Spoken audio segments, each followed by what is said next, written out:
Now, the people that really know about how to make YouTube videos a success say you should always start your video with a hook.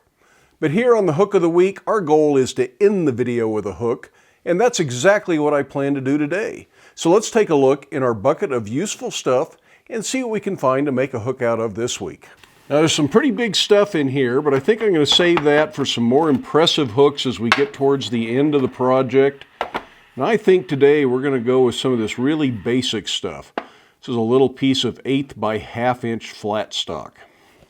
So for those of you who live in parts of the world that use the metric system, that's about 3 by 13 by 170 millimeters. Now, this certainly is not a piece of material big enough to do anything very fancy with. I think we're going to keep it real basic. We're going to make a split heart hook today.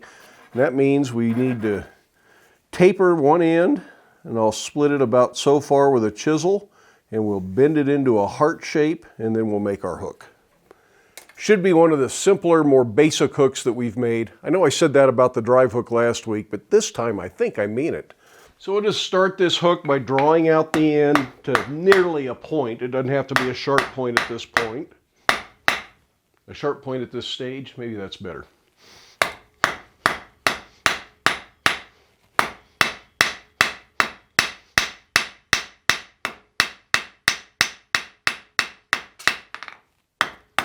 And we want to keep it at the same thickness throughout. It doesn't need to get heavier, so thin it back out again.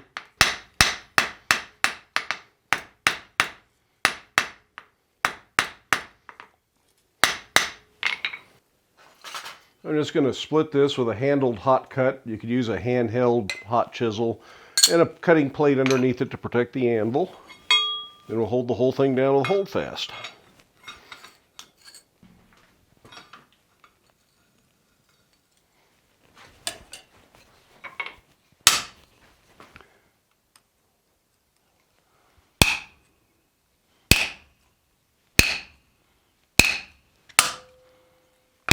I have to reset the point there because I'm off my cutting plate. We'll do that with the next heat.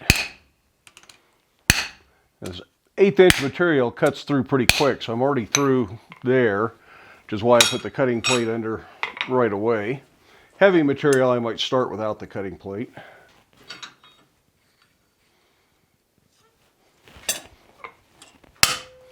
We'll set that back there for this heat.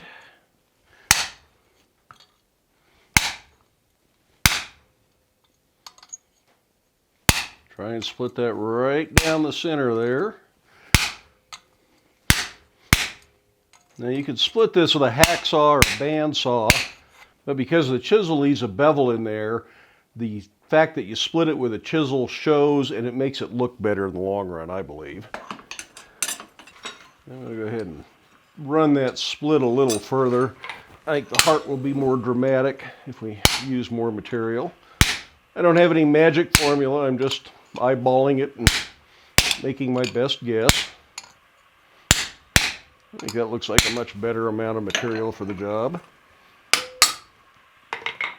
So now I want to clean that up. I'm going to open it up at the vise, and I'm going to file that rag off, this rough, coarse stuff that's left from the chisel. It kind of pinches out at the end instead of cutting cleanly. Just want to put that in there so the split is all the way out of the vise. And I'm going to clean up the bottom of my cut with a chisel to make sure it's crisp. Then I can just open this up and take an old file. And on hot material, it'll cut both directions. Been using this same file for 10 years. Don't worry about hurting your file. Even though it looks pretty cold, it's still plenty malleable. And all I need to do is just get the ragged part off. I'm not trying to make it perfectly parallel or anything else. I want some of that telltale sign of having been split with a chisel, but I don't want sharp splintery stuff.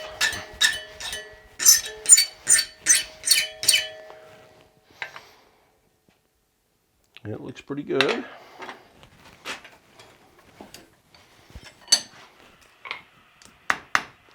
And then we want to get the angles on both of these the same.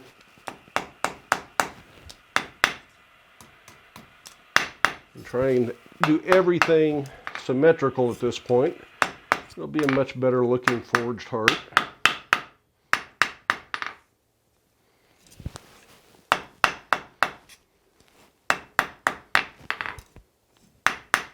So something like that.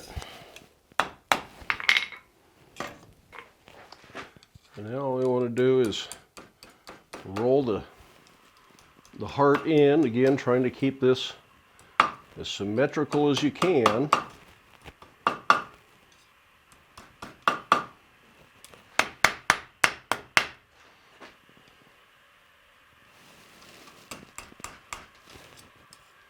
Easier to fix any errors at this point than it is to come back after the heart's done.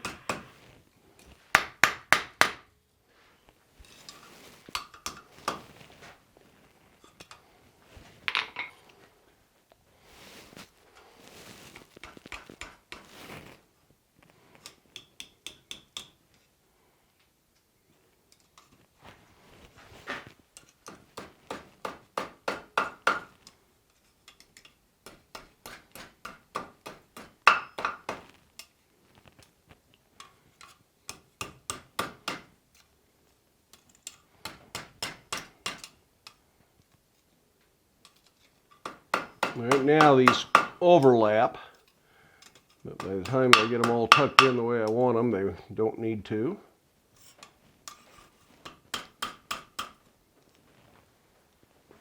And of course, if you need some little final adjustments, scrolling pliers, round nose pliers, something of that sort often works quite well. And in spite of your best efforts, you'll probably find these aren't perfectly symmetrical.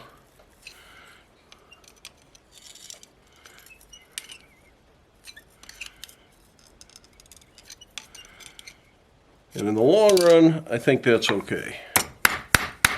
But you want to try to get them symmetrical, and then the oddities look okay at that point. If you're just going for freeform, it's going to be so far off you probably won't be very happy with it. Now I think we need to put some holes in it. Let's go ahead and punch them.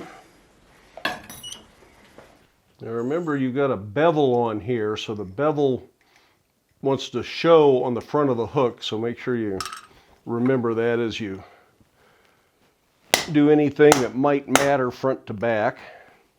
And you could do the holes from the back. But since sometimes you end up with a mark from the bolster at this stage, I'd rather finish it from the front. That's the only reason I care.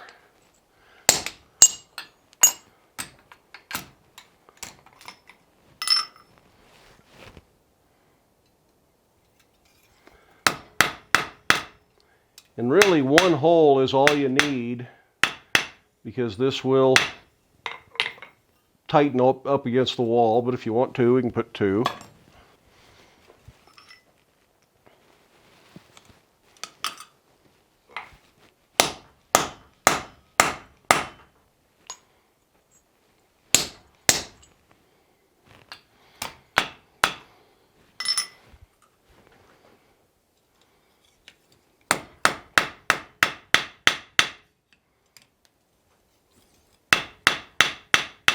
I think that looks pretty good for the major part of the hook there. And I'm going to put just the bear paw portion of my touch mark in here, because that's about all there's room for. And that's why I keep my touch mark in two pieces. I think for the hook end, I'm going to spread this out into a little fishtail.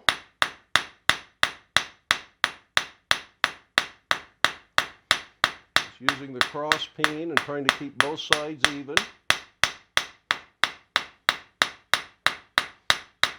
I'm going to let my peen mark show in the finished scrolled in here.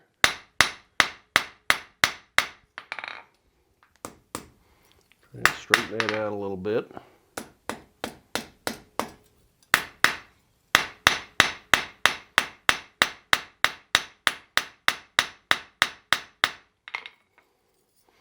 And we'll scroll that up and bend the hook.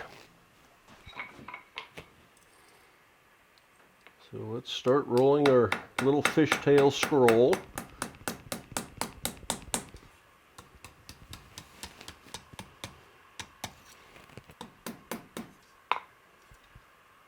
Make sure you check both sides so you know it's scrolling up even.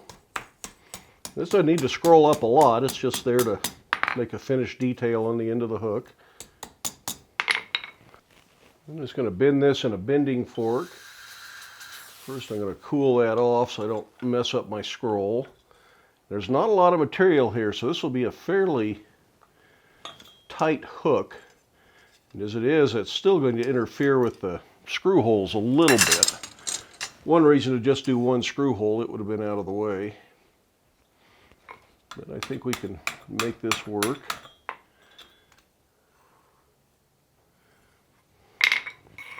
And worst case on that screw hole, if you can't get a screwdriver in there, you may just have to use a little 90-degree screwdriver. Always a way to make these things work.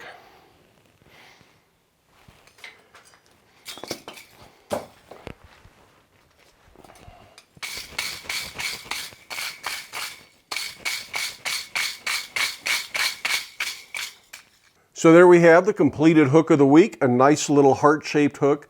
Very simple, used maybe 10 or 15 cents worth of material. Something most people can do in their shop, probably find scraps. Don't have 1/8 inch material, use 1/4 inch. Don't have 1/2 inch wide, use 3/4 inch wide. Doesn't really matter, you can adapt this to any size you want. If you want to make great big hooks for hanging big heavy items, use 1/2 inch by 2 inch material. I've never made one that big, but you could if you wanted to. But that's all I've got for this week's Hook of the Week. I hope you enjoyed the video. Give it a thumbs up if you did. If you haven't done so already, I would love it if you hit that subscribe button. Feel free to stick around, watch a few of the other videos, share the videos with your friends. But by all means, make time in your day to get out to your shop. Make something, but stay safe, wear your safety glasses. We'll see you for the next one.